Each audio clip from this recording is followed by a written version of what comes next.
बहनों और भाइयों नमस्ते। दोस्तों, सबसे पहले मैं आपसे एक निवेदन करूंगा कि इस वीडियो को आप पूरा देखें और ज़रूर देखें, आखिरी तक देखें। सबसे पहले ये 8 तारीख की नौबारा टाइम्स है। मुंबई इंटरनेशनल एयरपोर्ट पर 6 किलो 33 ग्राम सोना पकड़ा गया। ये 8 तारीख की अखबार है। फिर ये 9 तारीख की अखबार आप उठा लीजिए, ये भी नवभारत टाइम्स है और ये यहाँ पर करीबन 3.25 करोड़ रुपए का सोना अलग अलग यात्रियों से पकड़ा गया है, जो बैग में छुपा कर लाते हैं, जो कहीं पर छुपा कर लाते हैं, कपड़ों में छुपा कर लाते हैं। अब आप कहेंगे कि ये जानकारी मैं आपको क्यों दे रहा हूँ। ये जानकारी हमारे शहर से भी संबंधित है। कल रात को भी सोना पकड़ा गया है एयरपोर्ट पर बड़ी मात्रा में। इंडियन एक्सप्रेस की खबर। दोस्तों, 1980 इस शहर में जितने लोग नहीं रहते हैं उनसे ज़्यादा पासपोर्ट इस शहर के लोगों के पास था। यानी कि जो झोपड़पट्टी में रहते हैं, जो वृद्ध हैं, जो कभी बाहर नहीं गए, उनके भी पासपोर्ट डबल ट्रिपल बन जाते थे। उस समय मेरी जानकारी के हिसाब से कंप्यूटर नहीं था। कंप्यूटर माननीय राजीव गांधी साहब के बाद आया और वह पहली बार 1986 में प्रधानमंत्री बने थे। दोस्तों,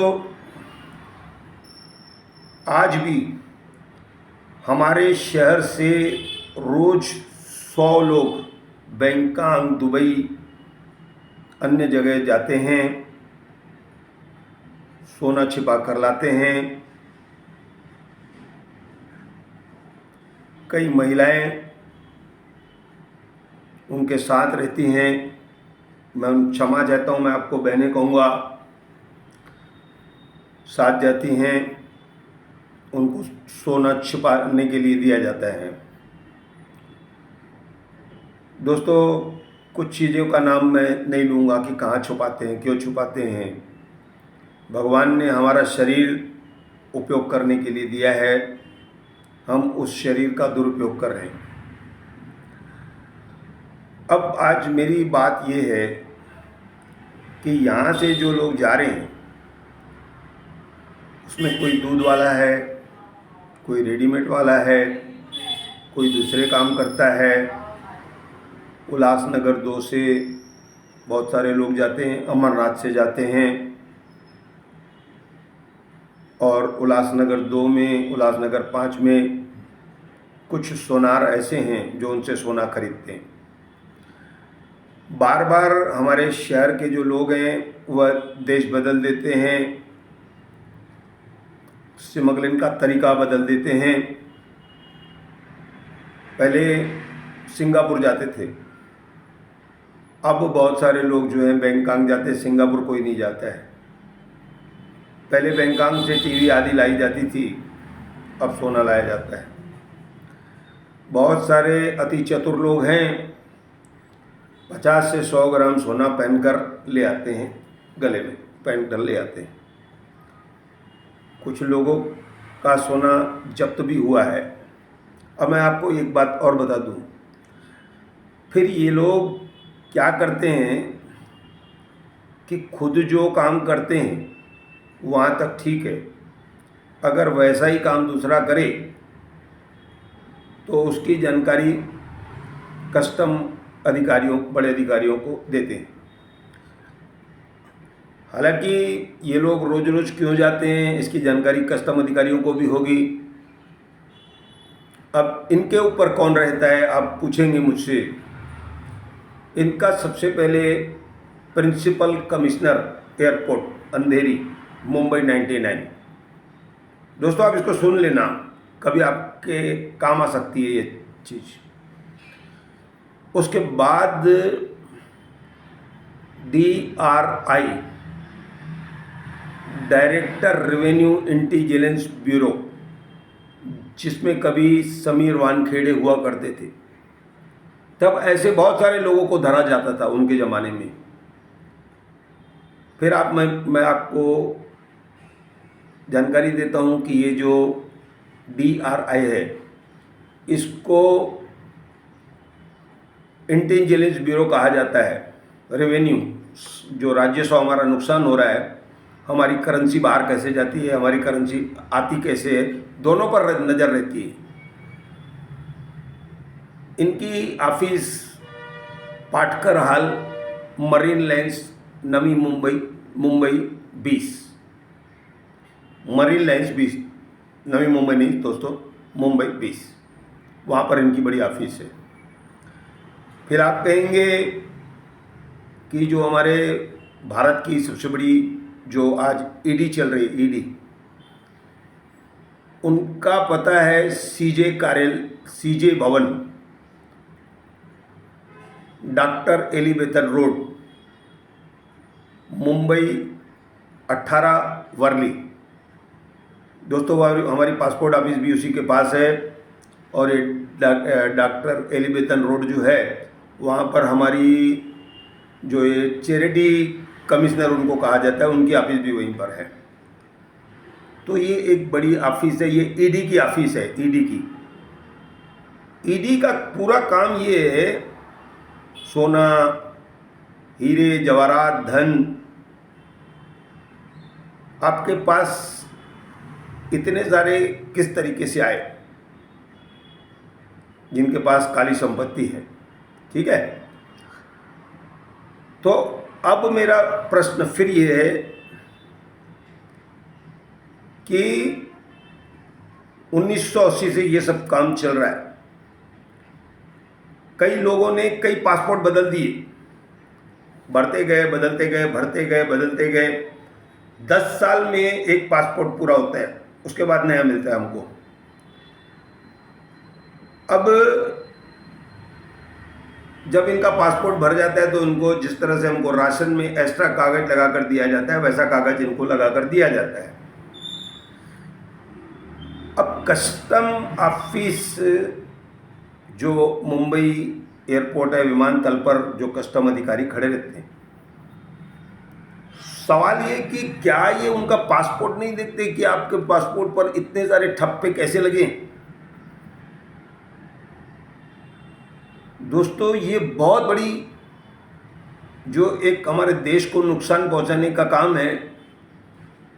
आपके पासपोर्ट पर इतने सारे ठप्पे हैं, आप चप्पल पहन के, शर्ट पहन के जहाज में चले जाते हैं, ना आपने जूते पहने, ना कोट पहना है। आखिर आप क्यों जाते हैं? अब जो सामान आप लाते हैं उस करेंसी का भुगतान वहाँ पर कौन करता है? ये ईडी डिपार्टमेंट भी देखता है कि हमारी करेंसी बाहर गई कैसे। यही काम जो है DIR वाले भी करते हैं। तो दोस्तों हमारी करेंसी बाहर कैसे गई? अब प्रश्न ये कि बहुत सारे लोग खुद जाते हैं, बहुत सारे लोग जो हैं कैरियर को भेजते हैं। मैंने पहले भी लिखा है अपने अखबार में, और इस वीडियो को भी पढ़ा है, आज फिर पढ़ रहा हूँ मैं। ये जो देख करके मैं आज फिर पढ़ रहा हूँ कि आखिर एक दिन किसी न किसी तरीके से जब कस्टम विभाग, DRI, ईडी विभाग जागेगा कि हमारी करेंसी का कितना आपने दुरुपयोग किया है, आप यहाँ पर कौन सा धंधा करते हैं, क्या बेचते हैं आप यहाँ पर। मान लो आप एक रेडीमेड की दुकान खोलकर बैठते हैं। अब मज़ेदार बात यह है कि दिन भर में आप 2-4 कपड़े मुश्किल से बेचते हैं, आज जो हालत है। फिर आप बाहर कैसे जा रहे हैं, क्यों जा रहे हैं आप बाहर? तो ये काम पहले कस्टम वालों को देखना है जो वहाँ पर हैं। अब इसमें लिखा है कि ये जो गोल्ड है पहले किस तरह से टॉयलेट में छुपाया गया, फिर दूसरे टॉयलेट में छुपाया गया। एक महिला पकड़ी गई है उसमें, उस महिला की जानकारी पर यह सोना निकला, मतलब पूछताछ उससे हुई तो अब ये निकल आया ये सोना। दूसरे जो छोटे लोग हैं वो 50 या 100 ग्राम से ज़्यादा नहीं लाते हैं। 100 ग्राम सोना भी 6 लाख रुपए का होता है मेरे हिसाब से। अब वो 6 लाख रुपए आपके पास विदेशी करेंसी हर बार कहाँ से आती है? जब आपका लेखा जोखा लगाया जाएगा कि कितने साल आप गए। मैंने कहा कि ये लोग 10 साल में पासपोर्ट बदल देते हैं, लेकिन जब वो अपना कंप्यूटर खोलेंगे ना तो आपके पास इससे पहले कौन सा पासपोर्ट था, उसके पहले कौन सा था, आप कहाँ कहाँ गए, आपसे बार बार कस्टम ड्यूटी क्यों नहीं ली जाती है। जाहिर है कहीं ना कहीं आप लोगों की साठगांठ है, और मैं ज़्यादा तो पढ़ नहीं सकता हूँ। तो कुल मिलाकर हमारे देश में जो करेंसी का ये गोरख धंधा चल रहा है, बहुत सारे लोग दूसरे एयरपोर्ट पे भी उतरते हैं देश के, और ख़ास करके ये सब युवाओं के हाथ हो रहा है। और जिस दिन आपकी धड़ दबोच हुई, आप पकड़े गए, तो आप कम से कम 1 साल बाहर नहीं आएंगे। ये एक सोना आदि का प्रकरण है, और ये जो विदेशी करेंसी वगैरह है इसका क्या प्रोसीजर है वो मैं भी नहीं जानता हूँ। लेकिन इन सब चीज़ों में ईडी को देखभाल करनी पड़ेगी। दोनों जो डिपार्टमेंट हैं, DRI जो रेवेन्यू डिपार्टमेंट है, राजस्व विभाग है, राजस्व विभाग उसको कहा जाता है, और ये भी राजस्व विभाग है, ईडी भी। तो दोस्तों जब कार्रवाई होगी तो बहुत सारे लोग एक दूसरे का नाम देंगे, क्योंकि इस शहर में यही चलता है, अगर मैं पकड़ा गया तो मैं दूसरों को भी फंसा दूंगा। तो कुल मिलाकर जो लोग कैरियर बनकर ये काम कर रहे हो, ये हिसाब किताब तुम कहाँ से लाओगे, तुमने भाड़े कहाँ से भरे, तुमने कौन सा माल लाया, तुम कितनी बार गए, तुम्हारा खर्चा कौन भरता था, ये सब आपसे पूछा जाएगा। मैंने पहले पढ़ा था, कुछ लोगों ने उनको कहा नहीं यह मजाक कर रहा है। भैया समझ लो, आप कम से कम किसी CA से पूछ लो कि मैं ये जो कर रहा हूँ वो ठीक है क्या। आपके ठप्पे बात करेंगे, और अगर आपके पुराने पासपोर्ट खोले गए तो आपकी पूरी जन्म कुंडली खुल जाएगी। तो कुल मिलाकर ध्यान रखो, मैं मजाक नहीं कर रहा हूँ दोस्तों। ऐसा कहकर फ़िलहाल आज तक मेरे पास जो जानकारी है मैं आपको एक बार फिर बताता हूँ कि ये एक 8 तारीख की अखबार है, एक 9 तारीख की अखबार है।